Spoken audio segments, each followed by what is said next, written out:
Perhaps you've heard me talk in other videos about how I like to say Dr. C, DRC stands for dignity, respect, and civility. Now, I want to talk to you today about civility, and one of the things specifically I want to discuss is how people will come into my office and they've engaged with that narcissist over and over, and they may not use the word civility, but they'll just basically say something to the effect of, I try as best as I can to be a team player and I try to be somebody that gets along with people, but I'm telling you, this individual is so difficult that I wind up getting pulled into all sorts of unhealthy responses.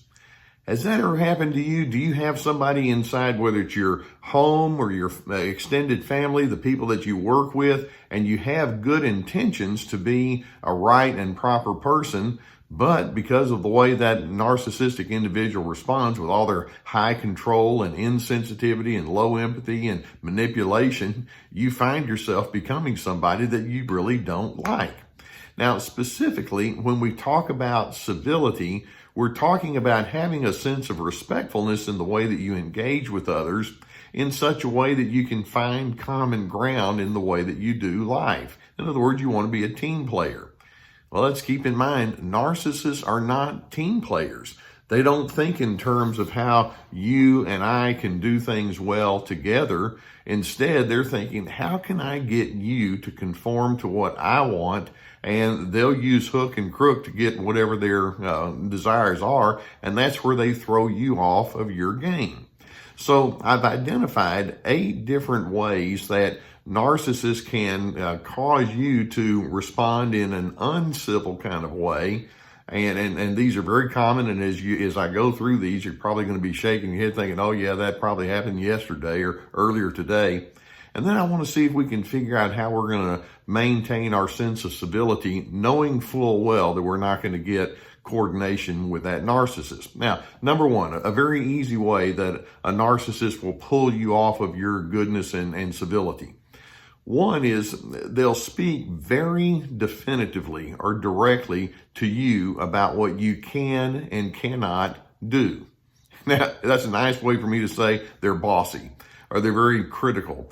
And many times you've got some things, whether, again, at work or in a home setting, you have some things that you want to pursue, and it's like, you can't do that, or that's not right, or I don't know where you come up with an idea like that. And so they can be so directive, and they don't say, hey, let's talk about it, or may I discuss with you an angle that maybe you haven't thought about. They don't do that. They don't have that collegiality. They just go straight into the bossy and the pushy kind of way. And then I want you to notice what that does to you. It's like, oh, I don't like it when people speak to me that way. And before you know it, here come your defenses and all the rest. Or number 2, many times narcissists will use ultimatums in the way that they argue with you. And basically they try to back you into a corner with threats. It's like, you know what? If you think you're going to do something like this over here, I've got another thing coming to you, because not only am I not going to cooperate with you, but I'm going to make sure that other people understand how miserable of a person you are, or I'm going to make it where it's just not going to work. You will not get cooperation out of me. And there's just this ultimatum. It's kind of like, try me, just try me, and I'll show you what I am willing to do. Gus is coming. He wants to get another front row seat here with me, so I'm going to let him come on up. Gus is Mr. Civility. Gus doesn't use ultimatums in arguments, but these people will, and it's like they want to threaten you. It's like, if you try to do something that goes against me, I'll make sure everybody knows how miserable of a person you are, and they don't mind at all pulling out all sorts of tools in their arsenals to make you feel like you're obliged to do their bidding. A third thing that narcissists can do that pulls you away from your civility is they can use mocking and sarcastic remarks as motivation. So for example, they may say something like, so you really do think that this is the right way to proceed? Are you absolutely kidding me? And so they can speak to you in that kind of way. Or you may be talking with them about something that's a bother to you, and they can look at you and go, well, boo-hoo, isn't it miserable to have to live with the kind of things that you have to deal with? Or what are you whining about anyway? And there can just be this real condescending way of speaking with you, which leads to a fourth tactic that they often use, and that is they'll interpret your behaviors or comments to an extreme. For example, let's suppose you say, hey, look, I'm just trying to do this, and this is what makes sense to me. I'd like to see if you would go along with me. And so they can say, oh, so what you're trying to say is it's just miserable having to live with me. Is that what you're trying to say? And it's like, no, I'm just saying this is my preference and I could use a little cooperation.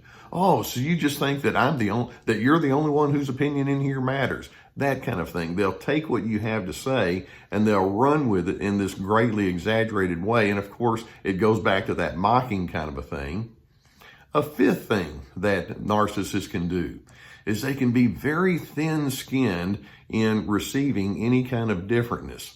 How many times have you thought, well, I want to try to have a sense of connection, or I need to have a coordination with this person, and then you think, oh, if I say this, I know they're going to get mad, or I know they're going to get defensive, they're going to take it the wrong way. So you attempt to speak into your issues, and sure enough, it's like, I hate it when you say these things to me. Or you're the most miserable person to have to live with. And it's like, no. But nonetheless, they will be very defensive, and they just simply can't hear you in a straight adult to adult kind of way, leaving you feeling like you have to be calculated and guarded and cautious in the way that you present yourself to them. A sixth tactic that they can use that will get you off your game is they can just kind of give you some sniping or jabbing or short comments and gestures. For example, if you say, this is the plan that I want to go with, they can say, that's just like you, isn't it? Okay, that's a jabbing comment. Or you may say, this is something that's important to me, and they'll roll their eyes and say, whatever. Or where they just may say, just kind of like, just do what you have to do. And there can just be this sense that says you are the most difficult person to engage with, when in fact they're the ones who's creating the very difficulty. Or a seventh thing that they can do is they can ask loaded questions. For example, if you talk about your preference or your interpretation or plans, they might say something like, how are we ever going to get forward or move forward in our relationship if you're just going to make such bad decisions? Or let's suppose that you're dealing with a friend or a family member. It's like, do you think you're going to just coddle them for the rest of their lives? Why can't you just be an adult about this? And so they're not asking the questions for the sake of seeking information. They're asking questions to back you into a corner. That's how they operate. Or then an eighth way that narcissists will keep you off your game is they just refuse to have any compromise with you at all. They have a lot of all or nothing thinking, black or white. So if you say, well, I'm going to go ahead and stick with my plan here, then their response is, so you're just going to be stubborn like that, aren't you? It's all about you, and everything has to go your way, and that's that all or nothing kind of thinking that they have. So you can see, and frankly, there are other kinds of things that they might do, but I think you got to have an idea. Here you are, someone who says, I want to be civil. I want to have the sense of team and coordination, kind of a spirit that we can manage between the two of us, and you keep bumping into those kinds of responses from them. How are you going to respond? Well, many people respond by pleading their case. And you feel like you have to defend or justify or rationalize why you think the way you do. Some people respond by speaking words of accusation and shame right back at the narcissist. You know, they want to make you feel foolish. So it's like, you know what? I'll do the same right back at them. And I'll just talk with them about, you're the worst person in the world to live with, or I just wish everybody that thinks you're so nice down at the, in the neighborhood organization could see you now, those kind of things. Or you can just get really ugly with your anger, and you can curse, and you can say all sorts of mean-spirited kinds of things to that individual. Some people respond by just collapsing in defeat. It's like, this is never going to work. And so you just lose your sense of resolve altogether. Or sometimes you wind up responding by just having a lethargic approach towards life. It's like, I quit, I give up. And they can rob you of your sense of enthusiasm about all sorts of other things. So let's look at a couple of major mistakes that you can make that get you away from your civility and your goodness. And one major mistake is you can expend way too much physical time and emotional energy hoping to make the narcissist think and act differently. They won't. Part of the defining feature of narcissism is the inability to receive input.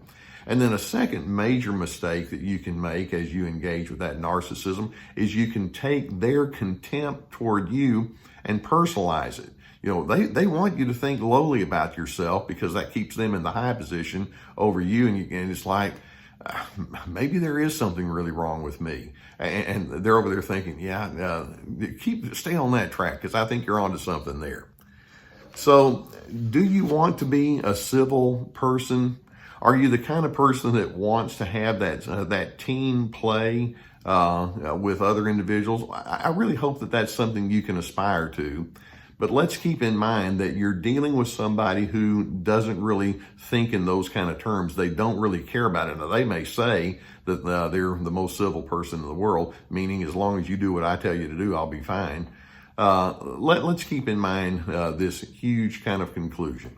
And that is, I'm hoping that you can resolve to be a civil individual. And when you're with other individuals beyond that narcissist, I hope it really plays out well. But then when the narcissist acts in these ways that I've mentioned that get you off your game, and they more or less imply, I'm not going to be a team member with you. I want your response, at least inwardly, to be, you know what? Whether you are a team member with me or not, I'm going to remain a member of Team Healthy. That's what I do.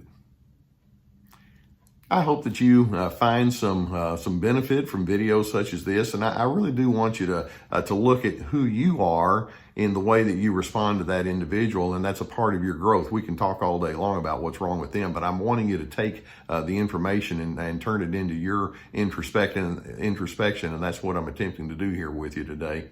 If you'd like, you can go beneath the video and hit that subscribe button so we can keep you apprised of more videos. It may be that you'd like to join our email list. We actually have some bonus videos that we have and articles and some promotions that will keep you apprised of if you get on our email list. If you have need for online counseling, I know some of you don't have the availability of people that are right there in your immediate area, but you'd like to sift things out with someone. We have a link to people that can help you in that regard. I also have my links to my books and online workshops, and I really do want to be a helpful resource for you. Now, keep in mind that a narcissistic individual may remain unhealthy, but I want you to stay on your own healthy track. And I want you to know, I wish you goodness. I wish you peace.